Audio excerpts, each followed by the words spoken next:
Welcome to It's a Woman's World, a show which discusses any and all topics under the sun from a woman's point of view. Hosted by Alli Naithani and co-hosted by Uma Janga and Dr. Susan Strauss. Here's Susan. Greetings and welcome to It's a Woman's World. I'm Susan Strauss and I am your host for today, and we have got a bang-up program for you. I would bet that there are a bundle of you that are going to be watching this thinking, the day will come where I would like to write a book. And that's what we're going to be talking about today. And let me introduce the guests. First of all, we have Alli Naithani. And Alli is usually the host for this program, but today she's going to take a different position and she's going to be a student. And Alli is wanting to write a book about cooking, of all things. We also have Lindsey. And Lindsey is a 14-year-old high school student. And Lindsey is already thinking about writing a book, and she is into writing fiction. Welcome to the show, Lindsey. Thank you. We also have Julia Tagliere. Julia is Lindsey's mom and has recently had her first book come out, Widow Woman. Then we have Betty Liedtke. Now, Betty's in a little bit different situation. Betty is in the process of creating in her mind her book. Now, she ends up writing columns, but she's going to be writing a book about her trips to Uganda and the work that she does there. And then, last but not least, we have Dara Beevas. Dara is an expert on writing, and she has written a book on how to write. So these gifted women are going to be helping Lindsey and Alli learn how to write. So let's start first of all with you, Dara. Yeah. How did you get into this and in writing your book about how to write? Well, like Lindsey will discover when she goes to college in a few years, there is so much to learn about being a writer. When I went to college, Lindsey, I delved right into a literary magazine. Long story short, I loved publishing and became an English major. Not that I'm trying to pressure you, but it was so fun just being around other college students and learning the writing process. And then from there, I went into publishing, and I mentor authors as my job. That's what I get to Okay. do. So this is so fun for me because this is what I do every day. I help authors chart the course for their publishing journey. And my number one advice for writers is start with your own life experiences. Alli, you are going to be doing a cookbook, and I'm sure you have heard stories or seen women in your family, maybe men too, cooking. Maybe you've had recipes passed down. Maybe there are little anecdotes about what spices to use and why you should use them. Okay. And those are the things that could flavor your cookbook. Pardon the Oh, pun. that whoa, good? that was cool. That no one else is going to know what your grandmother's grandmother said about what spices to use Sure. or what ways to make something taste different or special. So that's what I would do specifically for your cookbook, is start with your own life experiences and stories you've heard. And Lindsey, you are still young, so maybe if you're trying to think about what life experiences do I have to pull from, think about stories you've heard elders say, or even just start to look at life a little bit differently, watching people getting on and off a bus, for example. What are they wearing, and what sounds do you hear? And describe things that you like to eat, for example. And same for you, Alli. Those would be my starters for how to get going with your books. Excellent ideas. It makes me wonder about rewriting a couple of my old ones, so that's very good. What about you, Betty? Because you're in this process of just starting to develop it, and you're in your creative mind right now. What would you suggest? Well, a number of things, and most of it just adds on to what Dara's already said. And one of the things that I found, because the column that I write, I've been doing it weekly for 12 years, and people often ask me, where do you get your ideas? Don't you run out of ideas? And I just keep myself open all the time to what's going on around me and what might happen. And sometimes it's a line that somebody says, or a situation, or something I see, and it clicks, and I pay attention to it. I write it down, make a note of it, and then it may or may not turn into something that I write later, but often it does. And that's part of the training that you just do for yourself. Now, I was thinking of things that you both might do. And of course, one of the most basic bits of advice for writers is write what you know. Yeah. And I would add to Absolutely. that, in writing or in life or in our work, there's that sweet spot where three different things can intersect, and when they do, you're home free. And that is something that you love to do, something that you're really good at doing, and something that rewards you financially or in other ways. So if you can find something that fulfills all three of those, you've got it made. And Ali, I was thinking about you not just cooking and family recipes and things like that, which would be a wonderful thing to do, but also I know you've done cooking demonstrations on this show, and that the other people around you love when that time comes because they get to share in the finished product. And I'm sure you've got lots of stories about that, about the food itself, about the recipes, about the experience, things that go on behind the scenes. You don't have to necessarily think about it as a cookbook right from the start, but think about it as stories of your life. And a lot of people would be advice. interested, oh thanks, a lot of people would be interested in what goes on the show, behind the show, and those will make wonderful stories in and of themselves, and the food just adds to that. So maybe like a memoir almost that happens to have recipes, a look into your life that shows people who you are, and then on top of that, they get to learn how to make great, delicious meals. Okay. And Lindsay, the same thing for you. Just think about your life, different aspects of it, and what's something that you love to do. What's something that you're really good at doing. And then to incorporate that, for example, into her characters or into her stories, since she writes fiction, is that what you're thinking of? Any number of ways. And don't limit yourself, because you might start out writing fiction and it might turn into a memoir. You might write a memory or an experience, and all of a sudden you've got a colorful character. And then write what you know doesn't mean your literal exact story, but what you know can go into amazing characters, and then you have the added fun of being able to play with them. You're the one telling them what to do, although sometimes they answer back and say, that's not what I want to do. And you'll know that in the writing. They're teenagers. But then that's a wonderful experience for a writer when you kind of, okay, you put your hands on the keyboard and say, okay, I'll just take a nap or daydream now. You just say whatever you want to say, and you'll find what comes out can be some of your best writing. Great. Just tell the viewers, if you would, when you write your columns, who do you write them for and what topic areas? Because you've got such great advice, and I think it would help for them to understand where's that coming from with you. Thank you. My column is in the Chanhassen Villager, and when I first started writing it, it was No Place Like Home. My kids were still at home, and I thought of it as kind of an Irma Bombeck type of column, you know, hearth and home and the things that go on.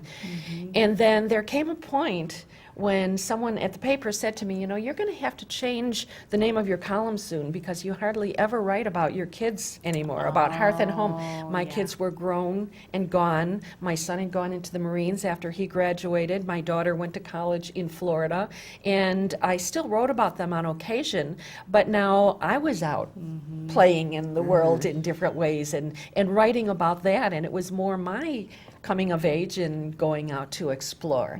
And that's when my column changed into Find Your Buried Treasure, which is also my mission and passion in life, which is helping people see things in themselves that they don't even see.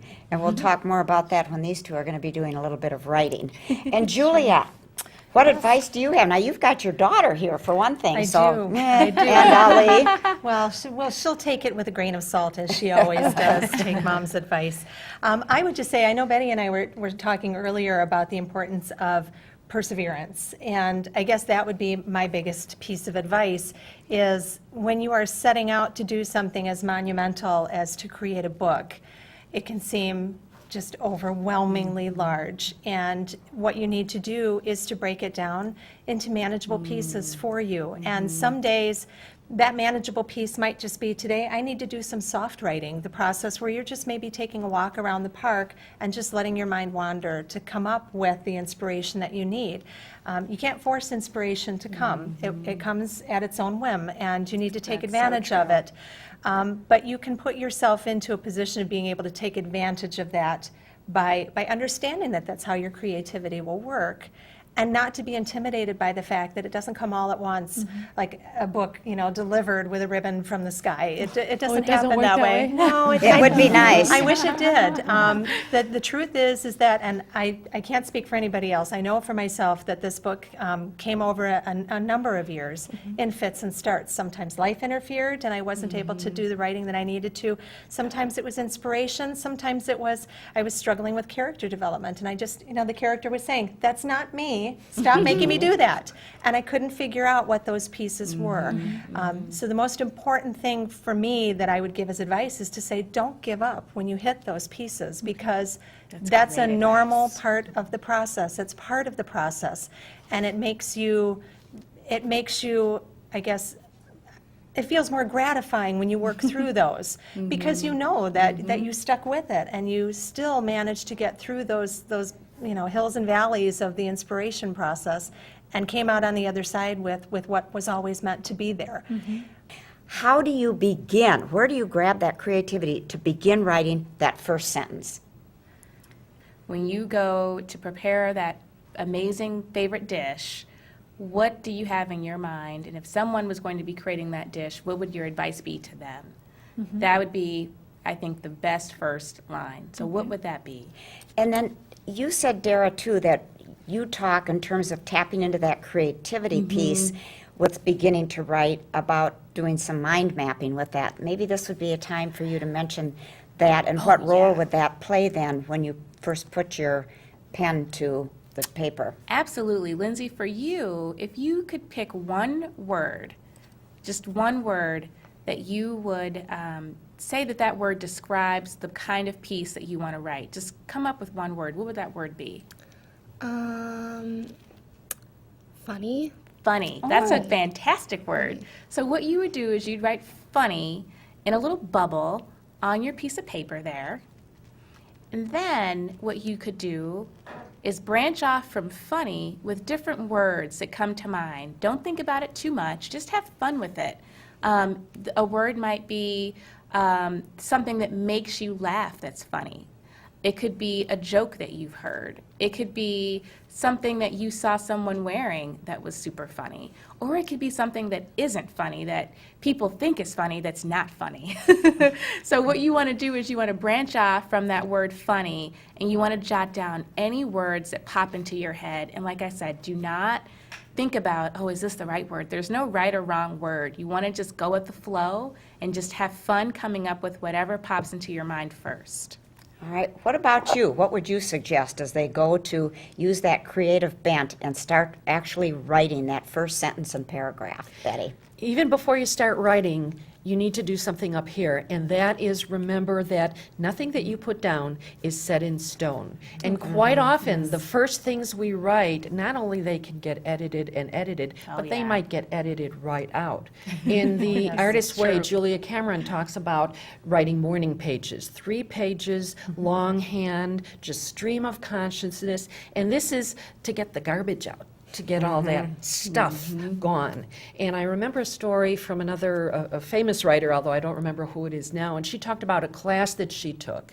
And the teacher was very, very annoying, because no matter what anyone wrote, when they turned it in, she would tear off the first couple pages, hand it back, and say, okay, this is where your story starts. And that was pretty presumptuous and annoying, and the most annoying part about it was that she was absolutely right. Yeah. I think So just, excuse me, go I ahead. was going to say, so just start writing. If it's something that has nothing to do with what you're going to write, start writing anyway.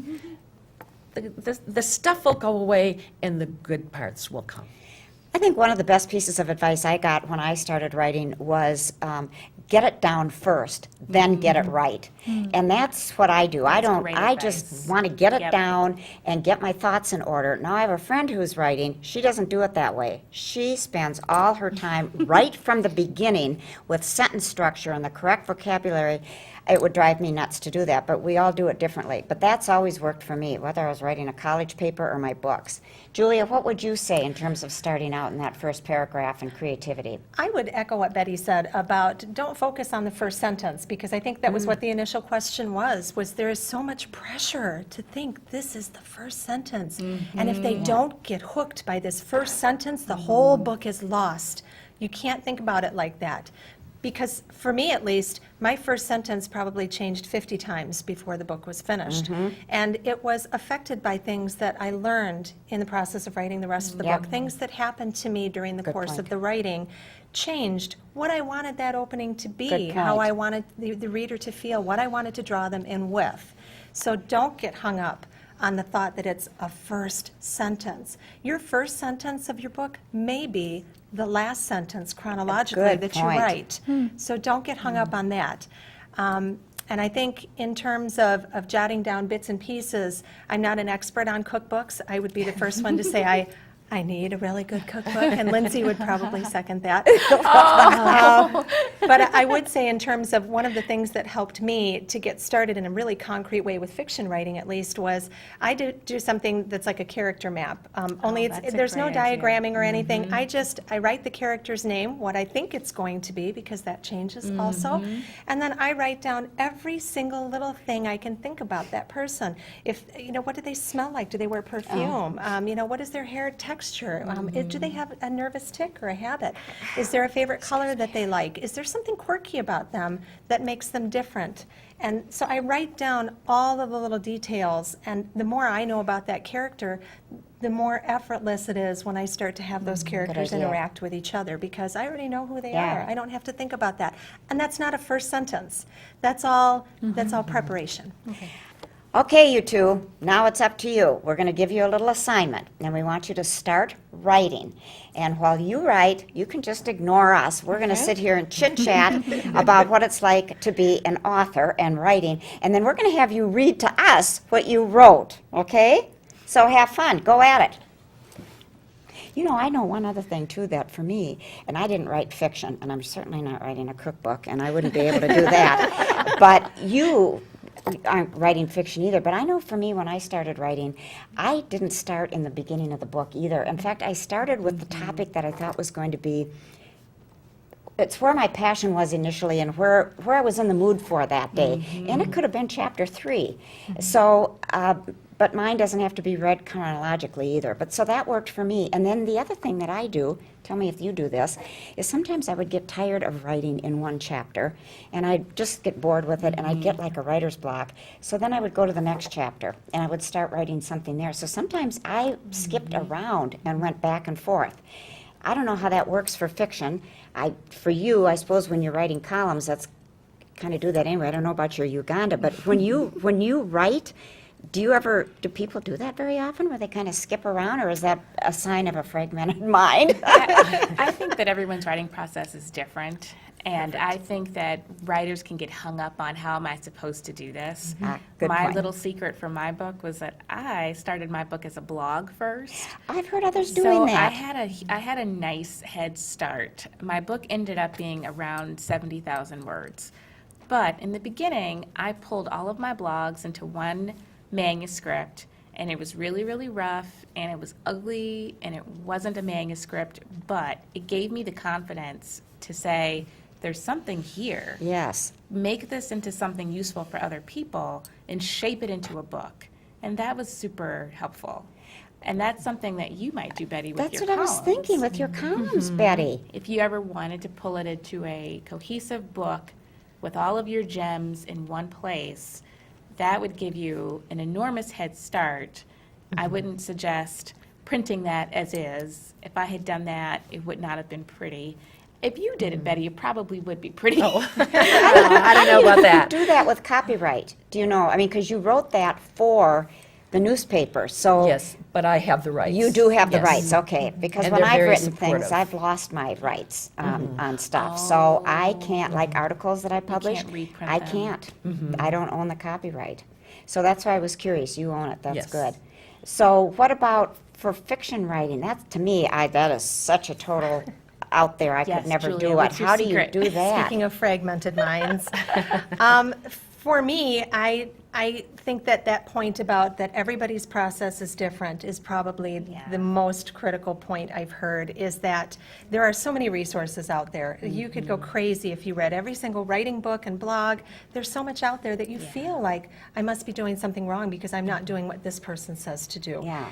It's so personal and it's so private, but I also write like that, where I would get tired of working on trying to figure out what was wrong with chapter 2, and I felt stuck in the mud, and I thought, you know what, I already know what's going to happen in chapter 5, so I'm just going to set chapter 2 aside, let it simmer up here on the back burner mentally, and I'm going to go work on chapter 5 and get that out, because for me, that the effect of completing one of the other chapters was very powerful. Yes, It was agree. like unclogging Yes, a block, it was because I could, finish. because then I could go back and now I know what to do on chapter 2, because the whole time I was working on 5, 2 was up here, Yes. fixing itself in the back of my head. I just had to let it do that. Betty, where are you at with your book on Uganda? And Betty has taken at least one trip to Uganda, 2 trips, and she's going back again this summer, correct? And she does some work in Uganda, helping some indigent folks and working with girls that are, some of them are prostitutes, and wonderful work she's doing with some folks there. So have you actually started writing the book yet? I have. In fact, it's a lot further along Okay. than just still up here. Okay. It started with a journal that I was keeping when I was in Uganda in the first trip. And then I thought when I would come home, I would transcribe it, and there would be my book. Wasn't quite that easy. But when I came home, I found the transition of easing back into life here was very rich with experience as well. So I was transcribing the book from the beginning, but I was also writing more and adding to Oh. that. So I figured that, okay, when this catches up to this, wherever I am at that point, then I'll Gotcha. put it together. But then what happened was it was all first person, well, it still will be, but October 8th, 10 p.m., this. Okay. And that. And that really wasn't going to be the best way to tell the story. It was a little more one-dimensional. So I went back to change the format. And so that's when I get to a certain degree and then get caught up in something else. And then I was getting ready to go to Uganda again. And I'm thinking, okay, well then I'll have to add that trip.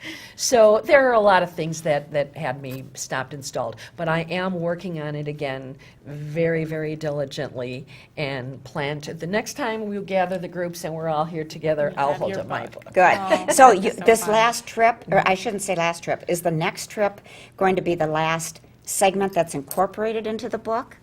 I'm not sure yet. Okay. Because I think this book may end with Christmas after we got back from the first trip. Oh, But I okay. have the advantage of being beyond that. Yeah. And it's not that foreshadowing and things will be there, but I know a little bit more about what's going to happen than I did then. So Okay. it helps me to write Good. that part. Good. I'll be looking forward to reading that. Thank you. Just a quick check-in, you two. How are you doing? Pretty good. Pretty good? Yeah. Right. Any questions Coming for these well. folks before we let you finish? Great advice, so thank you for that. Okay, well, go ahead and keep writing. We're going to keep chatting. So, Dara, you had Yeah. an English major, I can't even imagine, and so, I mean, I just, I still get mixed up when I'm writing Yeah. on where you end up putting commas, and of course, that's probably not so much English, is it, or is it? That's proofreading. Proofreading, but nice it's if also you're an knowing your English major grammar. and you know where to put punctuation. There are 2 good resources. If you really just need a resource to turn to really quick to answer a rule on punctuation or grammar, Yeah. my favorite is the Chicago Manual of Yeah, Style. woohoo. If Yeah, you're writing yes. books for the general Okay. audience. And then I Same have another little book that's my little trick that I go to. It's a book called Edit Yourself, and it's by Ooh. Bruce Larson. Edit Yourself. And basically, it is a reference tool. You go through, and it tells you what words to cut, what words to replace with other words that are better words, that are more concise.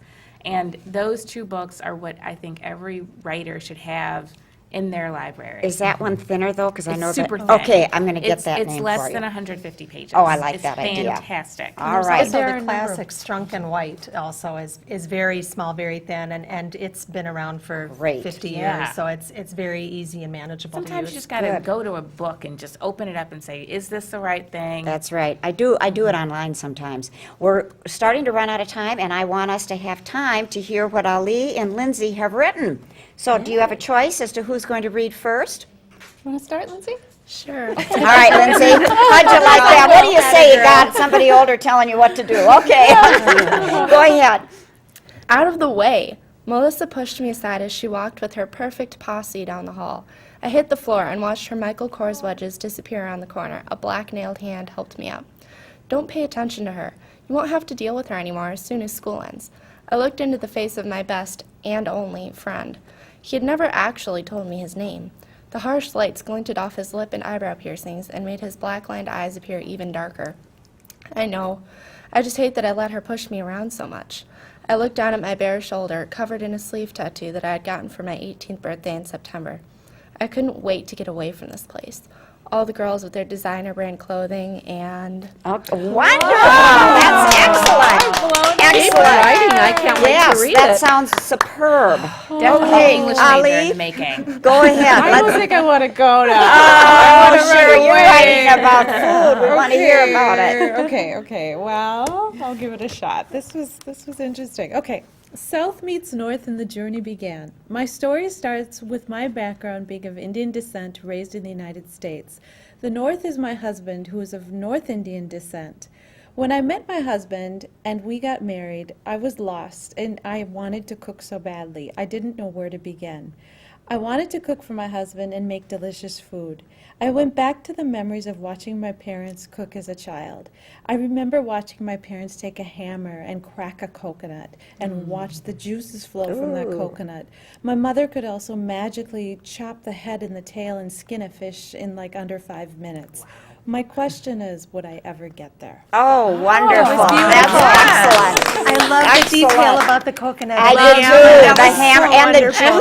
juices. So that was applying to those senses. That was excellent. Beautiful. Drew me in completely. Yes. Drew me in. I think the two of you are off to a grand start, don't you? Yes, Yeah, absolutely. absolutely. It's wonderful. We are. Yeah, you are good teachers, right? Well, I think you are. I have to say, as I was writing this, though, what I appreciated was you said just some, your collective words were just let it come, and don't be afraid about like that end product. And I think for me, I just started writing, and and then you said think of your own story, and that's so true. We all have something to offer, right? And I think Absolutely. I was too tied up in what you said. You needed to just let go. So that helped. That was helpful. Absolutely. Was there anything in particular that they informed you about that you found useful? Actually, I started off with Melissa, the prissy girl, and I used the character mapping that my mom mentioned. Oh, yeah, good. And I Moms actually, come handy once in a while, don't and I they? wound up developing a whole different character Oh, out great, of Melissa, great. just the complete opposite of her. Great. It sounds like your advice was helpful for them. And I hope that the advice that you heard today might be helpful for those of you that are contemplating writing that all-important book. So thank you for joining It's a Woman's World, and we'll see you in the next session. Bye-bye. That was fun. Oh my gosh. That was very fun. And you two did a grand job, and I learned so much listening to you too. Thank you. Yeah, it was great. Yeah, very good. Did a great job.